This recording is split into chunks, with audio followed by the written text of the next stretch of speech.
සුබ දවසක් සියලු දෙනාට Academy of Trading YouTube channel එකත් එක්ක ඔයගොල්ලෝ එකතු වෙලා ඉන්නේ.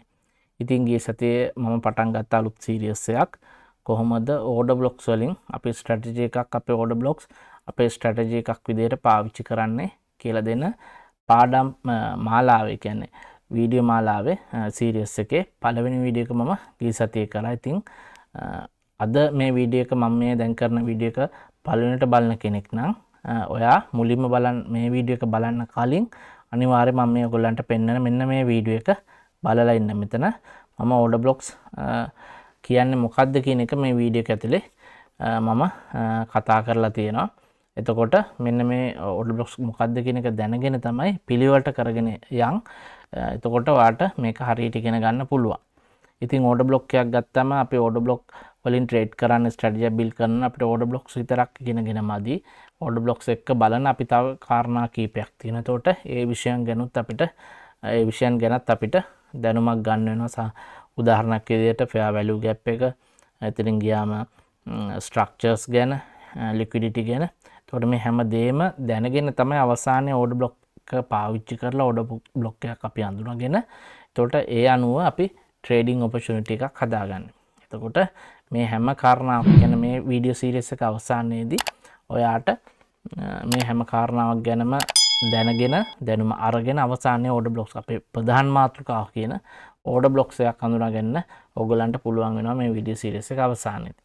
ඉතින් අද එතකොට ඇත්තටම කතා කරන්න මම බලාපොරොත්තු වෙන්නේ මේ order block එකක් එක්ක අපිට බලන්න වෙන තවත් සුවිශේෂී කාරණාවක් ගැන.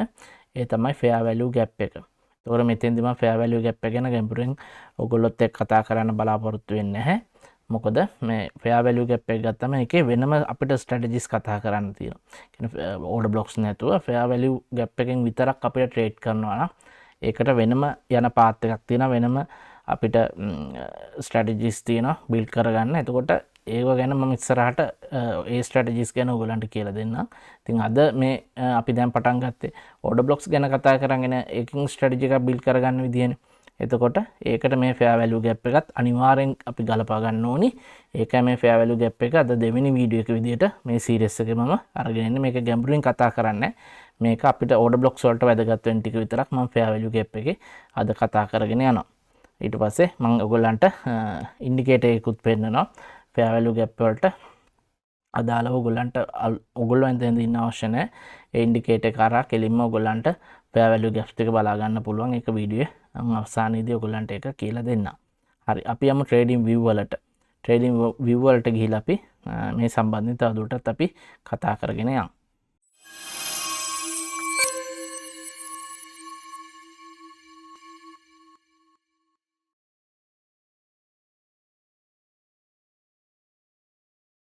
හරි, අපි ඉන්නේ trading view එකේ. එතකොට අද අපි කතා කරන මාතෘකාව forex market එක ICT සම්බන්ධයෙන් කතා කරන වැදගත්ම මාතෘකාවක්. එක්තරා විදිහකට බලමු මේ fair value gap එක කියන එක. ඒකේ තරම්ම වැදගත් මාතෘකාවක්. මොකද මේකෙන් වෙනම අපිට strategies අවශ්‍ය නම් build කරගන්න පුළුවන් මේ fair value gap එක විතරක් පාවිච්චි කරලා. තව confirmations තියෙනවා. ඒවත් එක්ක මේ order blocks වගේම fair value gap කියන එකත් concept එකත් ගොඩක් වැදගත්. එතකොට මේ order blocks මේක series එකේ හින්දා තමයි මම මේ order block series එක ඇතුලේ fair value gap කතා කරන්න හේතුව තමයි අපි order block එකක් අඳුනගද්දී අනිවාර්යයෙන් මේ fair value gap එක කියන එකත් අඳුන ගන්න ඕනේ. order block එකක් වැඩ කරනවද නැද්ද, නැත්නම් ඒක කොච්චර වැදගත් high probable order block එකක්ද නැද්ද කියන එක අඳුන ගන්න අපි භාවිතා කරන එක ක්‍රම කීපයක් තියෙනවා අඳුන ගන්න කාරණා කීපයක්. ඒ කාරණා කීපයෙන් පළවෙනි කාරණාව තමයි fair value gap එකක් තියෙනවද කියන අඳුන ගන්න එක. එතකොට ඒකින්ද ඔයගොල්ලෝ order block සම්බන්ධයෙන් strategy එකක් ඉගෙන ගන්නවා නම් build කරනවා නම් මොකද්ද මේ fair value gap එක ගැන කියන එක ගැන දැනගෙන ඉන්න ඕනි. හරි. එතකොට මොකද්ද මේ fair value gap එක කියන්නේ? fair value gap එක කියන්නේ අපි දන්නවා forex market එකේ smart money කියලා කොට්ටාසයක් ඉන්නවා. නැත්නම් අපි කියලා ඔයගොල්ලන්ට whales කියනවා. නැත්තම් ලොකු ඉන්ස්ටිටියුෂන් ලොකු බැංකු තොර මේගොල්ලෝ තමයි මාකට් එක මූව් කරන්නේ. මම මේ ගැන මීට කලින් මේ සීරීස් එකේ කලින් වීඩියෝ එකේ කතා කරා. තොර ඒකෙදි ඒගොල්ලන් කරන ගනුදෙනු හරි buying or selling ඒ දෙකෙන් එකක් නේ ඒගොල්ලෝ කරන්නේ මාකට් එක. එතකොට මෙන්න මේක නිසා ඇති වෙන මාකට් එකේ ඇති වෙන ગેප් එකකට තමයි අපි කියන්නේ fair value gap එකක්. මෙන්න මේ gap එක තමයි අපි පාවිච්චි කරන්නේ. මෙන්න මේ footprint එක මේ සලකුණ තමයි පාවිච්චි කරන්නේ fair value gap එක විදිහට අඳුනගෙන අපේ trading වලට. එතකොට මේකෙදි අපි දන්නවා ඒගොල්ලෝ ලොකු ප්‍රමාණයක් එකපාරට buy කරනවා එකපාරට sell කරනවා. මෙන්න මේ එන pressure එක buying pressure එක හරි selling pressure එකත් එක්ක තමයි හැදෙන candlestick ලොකු candlestick හැදෙනවා. ඔයගොල්ලෝ වොන් තරම් දැකලා ඇති. හිටපු ගාම ලොකු sell candle හැදෙනවා. හිටපු ගාම ලොකු buy candle හැදෙනවා. හරි. මෙන්න මේක අල්ලලා තමයි අපි මේ fair value gap එක අඳුනගන්නේ. හරි. එතකොට මේක ඇත්තටම 3 candlestick formation එක candlestick 3ක් භාවිතා කරලා තමයි අපි මේ fair value gap එක අඳුනගන්නේ. ඉතින් අපි දන්නවා ඕනම මාකට් එකක් ඉස්සරහට යන්න ඕනේ ඇල්ගොරිතම් එකක් නේ මේකෙත් යන්නේ. මේ forex මාකට් එකෙත් යන්නේ ඇල්ගොරිතම් එක. එතකොට මේ අපේ charts වල. එතකොට ඒකෙත් මාකට් එක සමතුලිතව යන්න ඕනම තැනක ඕනම දෙයක් සමතුලිත වෙනවනේ මේ ලෝක ස්වභාවය ඒකනේ. එතකොට මේ forex මාකට් එකටත් ඒක අදාළයි. buying and sellersලා ඉන්නවනම් එතනත් ඉස්සරහට යන මාකට් එක සමතුලිත වෙවි තමයි යන්නේ ඉස්සරහට. එතකොට මෙන්න මේ සමතුලිතභාව කැඩෙන තැනක් තමයි මේ fair value gap එකක් ඇති වෙන්නේ. එහෙම කියන්න හේතුව දැන් මම ඉස්සරහට මේක දැන් ඔයගොල්ලන්ට පැහැදිලි කරනකොට ඔයගොල්ලන්ට තව ටිකක් මේක හොඳට තේරෙනවා. මුලින්ම fair value gaps ගත්තාම අපිට සාමාන්‍යයෙන් කොටස් දෙකකට ප්‍රධාන වශයෙන් බෙදන්න පුළුවන්. bullish fair value gap එක නැත්නම් bearish fair value gap එක. මේ gaps දෙක තමයි ප්‍රධාන අපිට දකින්න හම්බෙන්නේ මාකට් එකේ. එතකොට මේක මම කිව්වා කලින් candlestick formation එකක හැදෙන තමයි අපි බලන්නේ fair value gap එක. ඔයගොල්ලෝ දැකලා ඇති මාකට් එකේ මේ දැන් මේ රූප සටහන පේන විදිහට ඔයගොල්ලන්ට මේ වගේ ලොකු candlestick හිටපු ගාම මාකට් එකේ මේ වගේ ලොකු candlestick ඇති වෙනවා. හරි. එතකොට මේ ලොකු candlestick ඇති කරන්නේ කවුද? අපි වගේ retail traders ලාද මේ අපි sell කරපු හින්දාද මේ වගේ ලොකු candlestick එකපාරට ෂණිකව ඇති වෙන්නේ මාකට් එකේ. මේ වගේ ලොකු buying candlestick ඇති වෙන්නේ නැත්නම් මෙතන candlestick ඇති වෙනවට වඩා හොඳම වචන තමයි මේ වගේ මාකට් එක ලොකුවට move වෙන්න. හරි. මේ වගේ මේ price point එකක ඉඳලා මේ price point එකට move වෙන්න. මේ වගේ movement එකක් ගන්න. නැත්තම් මේ price level එකේ ඉඳලා මේ price level එකට මාකට් එක move කරගන්න. මෙච්චර අපිට retail traders ලා විදියට අපි සුළු ප්‍රමාණ වලින් trade කරන්නේ. අපිට ඔච්චර move කරන්න බෑ. හරි. එතකොට මෙතන මේ වගේ candlestick එකක් එකපාරට හැදෙනවා කියන්නේ. ඒ කියන්නේ impulsively, ඒ කියන්නේ ඉක්මනින් හැදෙනවා කියන්නේ. හරි. අපිට එතන විශ්වාස කරන්න පුළුවන් එතන whale කෙනෙක් නැත්නම් අපි කියනවා smart money කෙනෙක්ගේ බලපෑමක් හින්දා තමයි ඒ කියන්නේ buying and selling එකක් හින්දා තමයි මේ වගේ candlestick එකක් ඇති වෙලා තියෙන්නේ කියලා. මේක ඔයගොල්ලන්ට ඇත්තටම imbalance වල අපි ගත්තාම මේක ඔයගොල්ලන්ට footprint chart එහෙම ගත්තාම ඔයගොල්ලන්ට ඒ ගැන මෙතන මම කතා කරන්නේ නැහැ. ඒක ටිකක් advance. එතකොට depth of market එක ගත්තාම හරි. ඔයගොල්ලන්ට මේ gaps හැදෙන විදිය මම ඉස්සරහට ඔයගොල්ලන්ට කියලා දෙන්නම් depth of market වීඩියෝ එකක් මම ගේන්නම්. එතකොට ඒකෙදි මම කියලා දෙන්න කොහොමද price level වල gaps ඇති වෙන්නේ කියන එක. දැනට ඔයගොල්ලන්ට මේ අපිට මේ strategy එක order blocks අඳුනා ගන්න මේ විදියට ඔයගොල්ලන්ට හිතේ තියාගන්න. එතකොට මේ වගේ candlestick වලින් තමයි අපි අඳුනගන්නේ මෙතන gap එකක් තියෙනවද කියලා. එතකොට මෙතන කතාව තමයි මේ candlestick තුන උදාහරණ ගන්න. මේ bullish candlestick මේ fair value gap එකේදී market එක මෙතනින් open වෙච්ච price එක හරි මෙතනින් open වෙච්ච price එක මෙතෙන්ට එනකන් ඇවිල්ලා market එක පහළට මෙතෙන්ට ගෙනහිල්ලා මෙතනින් close වෙලා තියෙනවා. ඊළඟට වෙලා තියෙන්නේ මෙතනින් ඊට පස්සේ ආපහු open වෙන price එක ඒ level එකේම market එක ලොකු impulsive එකක් උඩට ඇවිල්ලා තියෙනවා. හරි. උඩට ඇවිල්ලා මෙතෙන්ට එනකන් ඇවිල්ලා මෙතනින් close වෙලා තියෙනවා. හරි. ඊළඟට මෙතනින් price එක open වෙනවා. open වෙලා ආපහු මෙතන මේ මට්ටමට ඇවිල්ලා අවසානයේ මෙතනින් close වෙලා තියෙනවා. එතකොට මේ අවස්ථා ටික බැලුවට පස්සේ වට පේනවා මම කියවන හැම ඇල්ගොරිතම් එකක උනත් සමතුලිතභාවයක් තියෙන්න ඕනේ කියලා. මෙතන හිදසක් තියෙනවා. ඔයගොල්ලන්ට පේනවද? මෙතෙන්ට එනකම් දැන් මේක මම පොඩ්ඩක් අයින් කරගන්නම්. තව ටිකක් ඒතර ඔයගොල්ලන්ට පැහැදිලි වෙන්නේ. මෙතෙන්ට එනකම් මාකට් එකේ මෙන්න මේ price level එකට එනකම් ඉඳලා තියෙනවා sellers ලා. මොකද මෙතෙන්ට price එක උඩට ගිහිලා අප පහළට අරන් ඇවිල්ලා තියෙන sellers ලා. හරි. ඒතකොට මෙතෙන්ට එනකම් sellers ලා ඉඳලා තියෙනවා. මේකෙත් මාකට් එකේ බැලුවම මෙතෙන්ට එනකම් sellers ලා ඉඳලා මේ price එක මෙතෙන්ට එනකම් පහළට ඇවිල්ලා තියෙනවානේ. හරි. එතකොට මෙතෙන්ට එනකන් සෙලර්ස්ලා ඉඳලා තියෙනවා. මෙතෙන්ට එනකන් මෙන්න මේ ප්‍රයිස් ලෙවල් එකේ සෙලර්ස්ලා ඉඳලා තියෙනවා. මෙතෙන්ට එනකන් මේ ප්‍රයිස් ලෙවල් එකේ සෙලර්ස්ලා ඉඳලා තියෙනවා. එතකොට ඔයාලට මෙතන පේනවා මෙන්න මේ අතර මෙන්න මේ කෑල්ලේ. මෙන්න මේ වික් එකයි මෙන්න මේ වික් දෙකයි මැද කෑල්ලේ.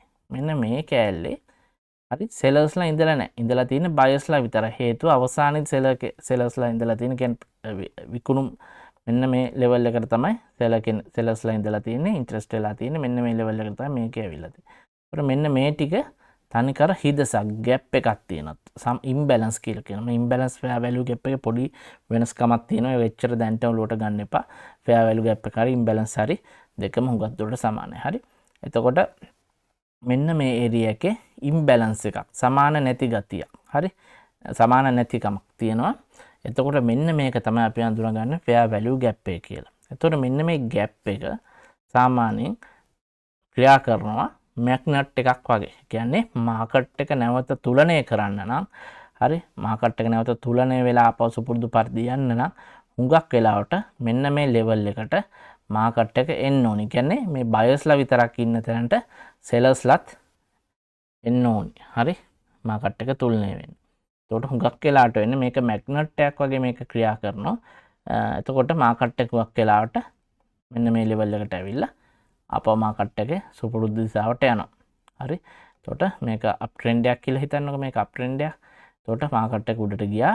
මේ හැටි ෆෙයා වැලියු ગેප් එකක් තියෙනවනම් ඒ ગેප් එක ෆිල් කරන්න ආපහු මාකට් එකේ ලෙවල් එකට ආවා.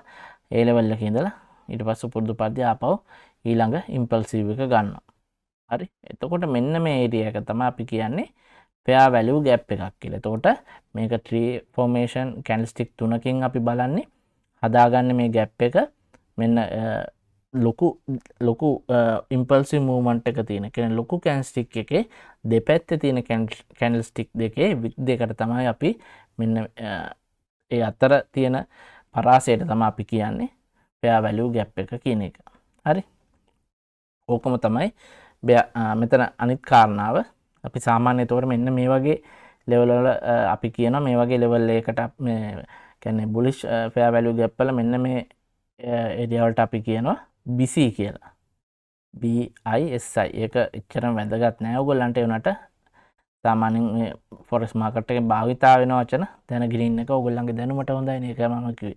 BC කියන්නේ buy side imbalance එකක් සහ sell side inefficiency එකක් තියෙන එක තමයි. මෙතන සාමාන්‍ය මේ ලෙවල් එකකට අපි කියනවා BC කියලා. හරි. මාකට් එක එතකොට මේක මැග්නට් එකක් වගේ මෙතනට එනවා. ඒක අපි හැබැයි කියන්න බෑ මාකට් එක. ඒකෙත් තියෙනවා ඉගෙන ගන්න ෆෙයා වැලියු අපි ස්ට්‍රැටජිස් ගැන කතා කරනකොට ඉදිරි සීරීස් එක අපි බලමු. සමහර තැන් මෙන්න මේ ආසන්නට එනවා. සමහර ඒවා මෙතන 150 නේවා තියෙනවා. සමහර මෙන්න මේ ලෙවල් එක සම්පූර්ණ මේ ෆෙයා වැලියු ગેප් එක ෆිල් කරන ඒවා තියෙනවා. සමහර අය තියෙනවා මේ ෆෙයා වැලියු ગેප් එක දෙක බ්‍රේක් කරගෙන යනවා. ඒ කියන්නේ මේකත් පහු කරගෙන පහළට යන අවස්ථා තියෙනවා. හරි. එතකොට ඒවා අපි ඉම්බැලන්ස් සීරීස් එකේදී කතා කරමු. දැන්ට අපිට ඕනි මේ මෙතන බ්‍රේක මේ සමහරවිට මේ ඕඩර් බ්ලොක් එකක ඕඩර් බ්ලොක් එකක් එක්ක මේ ෆෙයා වැලියු ગેප් එක ගලපා ගන්නනේ. එතකොට ඒකට මේ මම දැන් ඔයගොල්ලන්ට කියලා දුන්න කාරණා ටික හරි හොඳටම ප්‍රමාණවත්. අපි ඊළඟට බලමු bearish order block එක. මේකෙත් අර ටිකමයි අපි දන්නවා සාමාන්‍යයෙන් මාකට් එක මෙතනින් සාමාන්‍ය ප්‍රයිස් එක මෙතනින් ඕපන් වුණාම පහළට ඇවිල්ලා තියෙනවා මේ ලෙවල් එකටම. ඊට පස්සේ අවසානයේ මේ ලෙවල් එකට ඇවිල්ලා තියෙනවා බයි වෙලා තියෙනවා. අවසානයේ මේ ලෙවල් එකෙන් ක්ලෝස් වෙලා තියෙනවා. හරි. ක්ලෝස් වෙලා ඊළඟට මෙතනින් ඕපන් වෙන ප්‍රයිස් එක මේ ලෙවල් එකට ඇවිල්ලා තියෙනවා. ආපහු සෙලර්ස් ප්‍රෙෂර් එකකින්ද පහළටම ගිහිල්ලා මෙන්න මෙතෙන්ට එනකන් ඇවිල්ලා පස්සේ මෙතනින් ප්‍රයිස් එක ක්ලෝස් වෙලා තියෙනවා. ඊළඟ ප්‍රයිස් එක මෙතනින් ඕපන් වෙනවා. ඕපන් වෙලා මේ ලෙවල් එකට එනවා. ආපහු සෙලින් ප්‍රෙෂර් එකකින්ද මේ ලෙවල් එකට ගිහිල්ලා ආපහු මෙන්න මේ ලෙවල් එකෙන් ක්ලෝස් වෙලා තියෙනවා. එතකොට ඔකනේ උතන කතන්දරේ. එතකොට මේකේ බැලුවම ඔයාලට පෙනේ මාකට් එක මේ පහළට ගෙනල්ලා තියෙනවා. සෙලර්ස්ලා මෙන්න මේ ලෙවල් එකට එනකම් ඉඳලා තියෙනවා. හැබැයි එතනින් පහළ සෙලර්ස්ලා කියන්නේ මෙන්න මේ ලෙවල් එකෙන් සමාන. මේ ලෙවල් එකෙන් බයස්ලා ඉඳලා තියෙනවා. හරි. මොකද මේ ලෙවල් එකට ප්‍රයිස් එක ආවට පස්සේ ප්‍රයිස් එකම උඩට ගිහිල්ලානේ ක්ලෝස් වෙලා තියෙන්නේ. කියන්නේ මෙන්න මේ ලෙවල් එකේ මෙතන ප්‍රයිස් එක අප අප් කරගන්න මෙතන බයස්ලා ඉඳලා තියෙනවා. හරි. මේ ලෙවල් එකට ගත්තා. මෙතන ගත්තට පස්සේ බයස්ලා මෙන්න මේ මාකට් මෙතනින් ප්‍රයිස් එක ඕපන් වුණාට පස්සේ මේ මට්ටමට ප්‍රයිස් එක ගේන්න. හරි මෙන්න මේ ලෙවල් එකට මේ වික් එක මේ කෙලවරට එනකම් ප්‍රයිස් එක ගේන්න බයස්ලා ප්‍රෙෂර් කරලා තියෙනවා. ඒකට එතෙන්ට එනකම් ඒ ප්‍රයිස් ලෙවල් එකට එනකම් බයස්ලා ඉඳලා තියෙනවා. ඒකට අවසානයේ මෙතන බයස්ලා ඉඳලා තියෙනවා. මෙතන බයස්ලා ඉඳලා තියෙනවා. හැබැයි මේ වික් දෙක අතර මැද කොටසේ කිසිම අපිට පේන්නේ සෙලර්ස්ලා ප්‍රෙෂර් එකක් ඉඳ පහළට ඇවිල්ලා තියෙනවා විතරයි බයස්ලා පේන්නේ නැහැ. එතන කියන්නේ ඉම්බැලන්ස් එකක් මෙතන අසමතුලිතතාවයක් තියෙනවා. හරි එතකොට අන්න ඒක තමයි අපි එතකොට අඳුනගන්නේ bearish fair value gap එකක් විදිහට. හරි එතකොට මේකෙදි වෙන්නේ මේක මැග්නට් එකක් වගේ හුඟක් වෙලාට ක්‍රියා කරනවා. එතකොට මෙතෙන්දිත් වෙන්නේ අර කලින් bullish fair value gap එක වගේමයි මාකට් එක මොකක් දුරට මෙතෙන් මේ fair value gap එකට ඇවිල්ලා ඊළඟ impulsive movement එක ගන්නවා. හරි එතකොට මේ වගේ එකකට අපි කියනවා CB කියලා. හරි CB දැන් මේක මම කියද්දි කලින් මම BC එක කියලා දෙනවා වගේම ඔළුවට ඕගොල්ලන්ට යන්න ඕනේ මොකද්ද වෙන්නේ කියන එක. මෙතන CB කියන්නේ sell side imbalance එකක් සහ buy side inefficiency එකක්. හරි එතකොට ඒකයි මේ ලෙවල් එකකට CB මේ ලෙවල් එක BC සහ CB කියන්නේ ඒක ඔයගොල්ලන්ට සාමාන්‍යයෙන් ඔයගොල්ලන්ගේ දැනුමට මම කියපු කාරණාව. ඒකට මම හිතනවා ඔයගොල්ලන්ට fair value gap එක ගැන අදහසක් එන්න ඇති. මේක හොඳ මාතෘකාවක් ගැඹුරු මාතෘකාවක්. depth of market එහෙම ඉගෙන ගන්නකොට ඔයගොල්ලන්ට මේ ගැන තව හොඳට තේරුම් ගන්න පුළුවන්. ඊපස්සේ footprint chart ඒ වගේ gap බැලුවම ඔයගොල්ලන්ට මේව හරියට බලා ගන්න පුළුවන්. ඉතින් ඒව ගැන ඉස්සරහට කියලා දෙන්නේ පොඩ්ඩක් advanced පැත්තට යන ඒවා. අපිට මේ දැන්ට මේ යන්නේ අපි order blocks සම්බන්ධයෙන් ඒකට උදව්වක් කරගන්න fair value gaps කොහොමද පාවිච්චි කරන්න කියන එක ඉගෙන ගන්න එක තමයි මේ series එක ඇතුළතදී අපි කතා කරන්නේ. එතකොට මම හිතනවා ඔයගොල්ලන්ට දැන් මේ fair value gap එක කියන එක අදහසක් එන්නේ නැති කියලා. අපි උදාහරණ කීපයක් බලමු. එතකොට ඔයගොල්ලන්ට තවත් තේරෙයි කොච්චර මේ imbalance කියන එක නැත්තම් fair value gap එක කියන එක මාකට් එකේ කොච්චර හොඳට වැඩ කරලා තියෙනවද කියන එක සම්බන්ධයෙන්.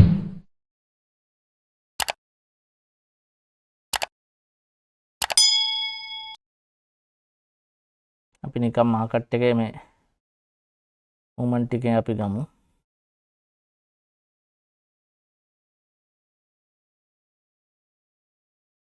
හරි මේ බලන්න මෙහෙම ඇඳගෙන යන්න. ඒතර ඔයගොල්ලන්ට තේරෙයි දැන් මෙතන impulsive movement එකක් තියෙනවා. මෙන්න මේ ලොකු මෙන්න මේ candlestick එක දිහා බලන්න. හරි මෙන්න මේ candlestick එක. impulsive movement එකක් තියෙනවා. ඒතකොට අපි දන්නවා imbalance එක බලන්නේ අපි 3 candlestick formation එකක්. එතකොට මෙතන inefficiency තියෙන්නේ කොතනද? කියන්නේ sell side inefficiency එකක් තියෙන මෙන්න මේ level එකේ. හරි මෙන්න මේ level එකේ. හරි පේනවනේ මෙතෙන්ට එනකන් sellsලා ඉඳලා තියෙනවා. මෙතෙන්ට එනකන් sellsලා ඉඳලා තියෙනවා. inefficiency තියෙන්නේ sell side inefficiency තියෙන්නේ මෙන්න මේ පරාසය. එතකොට බලන්න උඩට ගියපු මාකට් එක මම කිව්වා මැග්නට් එකක් වගේ ක්‍රියා කරනවා කියලා. මාකට් එක එතෙන්ට ඇවිල්ලා මේ බලන්න මේක ෆිල් කරලා තමයි ඊළඟ මූවමන්ට් එක මාකට් එක අරන් තියෙන්නේ. හරි අපි ඒ වගේ තව කීපයක් කොහොම බලාගෙන යන් අය ගත්තොත් මේ මෙතනත් බලන්න ලොකු කැන්ස්ටික් එකක් හැදිලා තියෙනවා. එතකොට මේක ඇවිල්ලා sell side මේක ඇවිල්ලා bearish මේ fair value gap එකක් පහළට මාකට් එක අරන් ගිහිල්ලා තියෙන්නේ. හරි එතකොට අපි දන්නවා මෙතන buy side inefficiency එකක් තියෙන්නේ. ඒ කියන්නේ මේක CB එකක්. එතකොට බලන්න මෙතෙන්ට තමයි අවසාන level එක බයස්ලා ඉඳලා තියෙන්නේ. ඊළඟට මෙතෙන්ට. එතකොට මේ දෙක අතර gap එකට මාකට් එක ඇවිල්ලා තියෙනවා. මාකට් එක පහළට ගියත් ආපහු උඩට ඇවිල්ලා තමයි ඒක ෆිල් කරලා තමයි මාකට් එක පහළට ගිහිල්ලා තියෙන්නේ. හරි මේ වගේ උදාහරණ ඕන තරම් ඔයගොල්ලන්ට මේකේ මට chart එකේ පෙන්වන්න පුළුවන්. මෙතන බලන්න. ඊට පස්සේ අපි ආයෙ ගත්තොත් මෙතන බලන්න. අකට කීප පාරක් කියලා ඊළඟ සැරේ බ්‍රේක් වෙලා ගිහිල්ලා තියෙනවා. මෙතනක් තියෙනවා මේ බලන්න. ඒ ඇවිල්ලා තියෙන හේතුව තමයි මෙන්න මෙතන එක ගන්න. ඊට පස්සේ අපි ළඟම එකක් ගමු අපි මේ සාමාන්‍යයෙන්. ගොඩක් ඒ වගේ පෙන්වන්න තියෙනවා මේ ඊයේ පෙරේදා මේ මට කේවා. මෙතන ගන්න මේ බලන්න.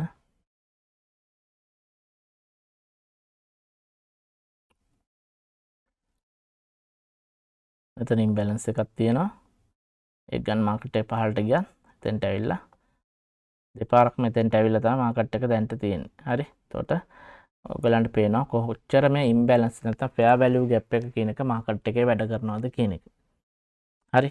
එතකොට මේක හොඳ ඇත්තට මේක හොඳ ස්ට්‍රැටජි බිල්ඩ් කරගන්න පුළුවන් කන්සෙප්ට් එකක් මේ ඉම්බැලන්ස් කියන එක. මේකෙන්ම අපිට ස්ට්‍රැටජිස් බිල්ඩ් කරගන්න පුළුවන්. ඒකට මම ඔයගලන්ට වෙනම මාතෘකාව වෙනම සීරීස් එකක් කරා මම ඔයගලන්ට එක කියලා දෙන්න. මොකද ඒක ටිකක් ඇඩ්වාන්ස් අපි කතා කරන්න ඕන දේවල්. ඇඩ්වාන්ස් කියන්නේ ලොකු අමාරු නැහැ. මම එහෙම ඔයගලන්ට නොතේරෙන මට්ටමක නෙවෙයි. ඕන රොකට් සයන්ස් නෙවෙයි. ඒ ඔයගලන්ට පහසුවෙන් තේරුම් ගන්න පුළුවන් කාරණා කීපයක්. එතකොට මේකේ මොකද ඉම්බැලන්සස් ගත්තම මේ ෆෙයා වැලියු එකස් ගත්තම මේවල බ්‍රේක් වෙන ඒවත් තියෙනවනේ. එතෙන්ට එන්නේ නැති ඒවත් තියෙනවනේ. එතකොට ඒව අඳුරගන්නේ කොහොමද? මේ ඕඩර් බ්ලොක්ස් වගේම තමයි. හරි. හයි ප්‍රොබබල් ඒවා තියෙනවා, හයි ප්‍රොබබල් නැති ඒවා තියෙනවා. ඉතින් එතකොට ඒවත් කොහොමද පාවිච්චි කරන්න කියන එක අපි ඉස්සරහට වෙනම සීරීස් එකකින් කතා කරමු. හරි. දැන් මම ඊළඟට වීඩියෝ එකේ මුලදීම කතා කරා ඔයගොල්ලන්ට ඉන්ඩිකේටර් එකක් මේ ඔයගොල්ලන්ට මෙහෙම හොය ඇඳ ඉන්න අවශ්‍ය නැහැ. ඔයගොල්ලන්ට හොඳ ඉන්ඩිකේටර් එකක් මම කියලා දෙන්නම්. මේක මම පෞද්ගලිකව පාවිච්චි කරන ඉන්ඩිකේටර් එකක් සමහරලාට. ඉතින් මේක ඔයගොල්ලන්ට ඔයාලා මේ ෆ්‍රී දෙන ඉන්ඩිකේටර් එකක් ඉතාමත් හොඳ ෆ්‍රී දෙන ඉන්ඩිකේටර් එකක්. මේකෙන් ඔයගොල්ලන්ට ගැප්ස් පෙන්වනවා මේ ෆෙයා වැලියු ගැප්ස් ටික පෙන්වනවා. ඒ ඔක්කොම පෙන්වනවා මේක හරහා. ඒක කරන්න තියෙන ඔයගොල්ලන්ට මේ ඉන්ඩිකේටර්ස් වලට ඇවිල්ලා මෙතන සර්ච් කරන්න ICT imbalance. එතකොට මෙන්න මේකේ තියෙනවා මෙන්න මේක ICT GP gaps and value imbalance කියන මෙන්න මේ ඉන්ඩිකේටර් එක. හරි. මෙන්න මේක ඔයගොල්ලන්ට මෙන්න මේ ඉන්ඩිකේටර් එක.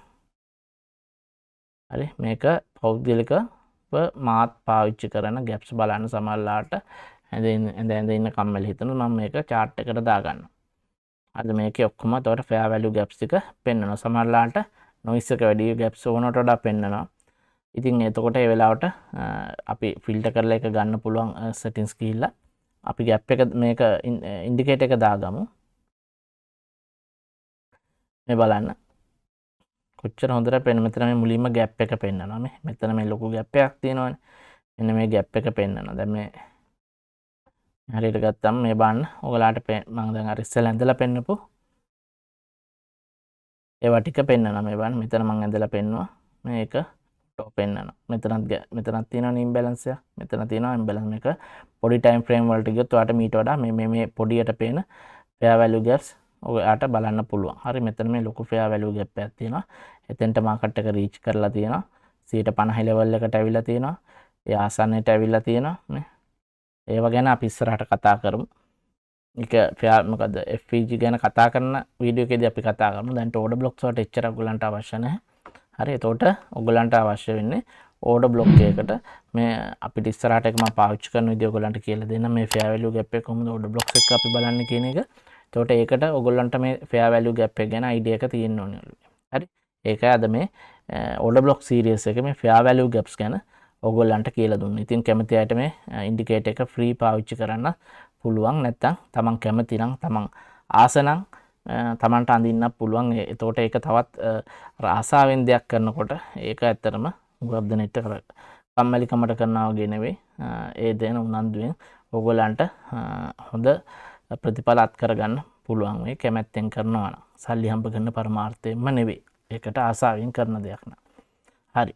එතකොට මම හිතනවා අද ඔයගොල්ලන්ට fair value gap එක ගැන හොඳ අදහසක් එන්න ඇති. මොකද මේක අපිට වැදගත් order blocks වලදී. හරි. එතකොට දැන් මේ දෙවෙනි වීඩියෝ එක අපි කරේ. මේක තව අපිට කීපයක් කාරණා ඉගෙන ගන්න තියෙන order blocks මේ strategy එක build කර ගන්නකොට order blocks බලන්න අවශ්‍ය වෙනකොට ඒවත් දැන් ඉස්සරහට කතා කරගෙන යන්න. හරි. එහෙනම් අද වීඩියෝ එක මම මෙතනින් නතර කරනවා. මේ වගේම වීඩියෝ ඉස්සරහට හම්බෙමු.